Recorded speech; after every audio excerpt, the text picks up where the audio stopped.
ఈ 1 month లో 100% efforts పెట్టండి. ఈ 1 month లో మీరు ఎఫర్ట్స్ 100% పెట్టండి.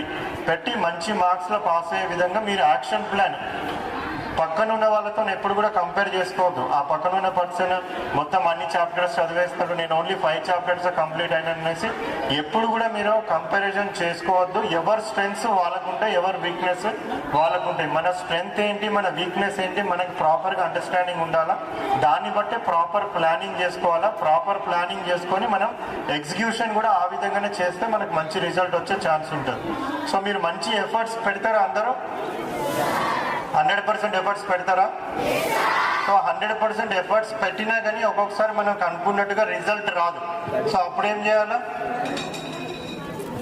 సో ఇంగ్లీష్ మీడియం ఎడ్యుకేషన్ అందరికి కూడా అంత పర్ఫెక్ట్. ఇప్పుడు ఇందాక కూడా నేను అందరు చూస్తున్నాను, అందరు ఇంగ్లీష్లో చాలా మంచిగా వాళ్ళందరూ కూడా ఎక్స్ప్లెయిన్ చేస్తున్నారు, కాన్ఫిడెంట్గా కూడా వాళ్ళందరూ కూడా మాట్లాడుతూ ఉన్నారు. సో అటువంటి కాన్ఫిడెన్స్ అనేది నార్మల్ ఇంగ్లీష్ అంటే ఏలియన్ లాంగ్వేజ్ అన్నట్టు. సో మనకి కొద్దిగా తెలుగులో అంటే మనం క్లియర్గా మాట్లాడతాం, కానీ ఇంగ్లీష్లో మాట్లాడడం కొద్దిగా ప్రైవేట్ స్కూల్స్తోని ధీటుగా మనం కంప్లీట్ కాలేము అనేసి ఉంటుంది. బట్ మన గవర్నమెంట్ స్కూల్స్లో కూడా ఏ విధంగా ఇంగ్లీష్ టాకింగ్ నేర్పిస్తారు అనేది కూడా ఇందాక మన స్టూడెంట్స్ని చూస్తుంటేనే మనకు అర్థమవుతా ఉంది. సో అంత ప్రౌడ్గా వాళ్ళ పేరెంట్స్ కూడా చాలా ప్రౌడ్గా ఫీల్ అవుతారు, అంత మంచి ఇంగ్లీష్ వాళ్ళందరూ కూడా మాట్లాడుతూ ఉన్నారు.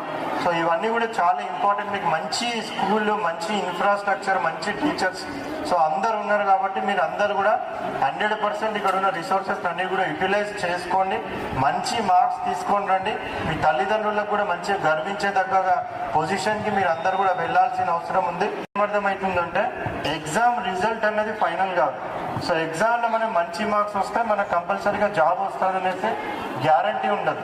సో ఎప్పుడైతే మనం innovative thinking, creative thinking so అవి మనం ఇన్హెరెంట్గా బిల్డప్ చేసుకొని, సో ఇప్పుడు ఇందాక మనం చూస్తూ ఉన్నాం ఎగ్జిబిషన్లో చాలా మంది పార్టిసిపేట్ అయ్యి చాలా మటుకు కూడా ఇన్నోవేటివ్ థింకింగ్, క్రియేటివ్ థింకింగ్ వాళ్ళందరూ కూడా డెవలప్ చేసుకొని వాళ్ళు పార్టిసిపేట్ అయినారు.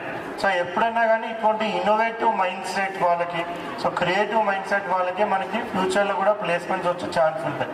సో అందుకనే మనము ఇటువంటి ఎగ్జిబిషన్స్లో కానివ్వండి, సో ఇటువంటి ఇన్నోవేటివ్ థింకింగ్ ప్రోగ్రామ్స్లో కానివ్వండి, వీటన్నిటిలో కంపల్సరీగా పార్టిసిపేట్ కావాలా. ఎస్పెషల్లీ మీరు చదివేటివన్నీ కూడా 100% కాన్సెప్ట్స్తోని చదవాలి. సో ఇప్పుడు మీకు 8th 9th స్టూడెంట్స్ కూడా ఇక్కడ ఉన్నారు. సో మోస్ట్లీ మనకి 8th 9thలో ఏదైతే మనం మ్యాథ్స్ కానివ్వండి, సైన్స్ కానివ్వండి ఇవన్నీ చదువుతామో, మళ్ళీ మనం ఎంపీసీ బైపీసీ తీసుకున్నప్పుడు సో 8th 9th మంచి మార్క్స్ మనం తీసుకొని వస్తే సో ఫ్యూచర్లో మనకి అందరు కూడా మంచి జాబ్స్ వస్తాయా? సో మార్క్స్ ఒక్కటే మనకి మంచి జాబ్స్ రావు. సో మార్క్స్ అనేది it is also a part of life. So మొత్తం మీ క్యారియర్ మొత్తం కూడా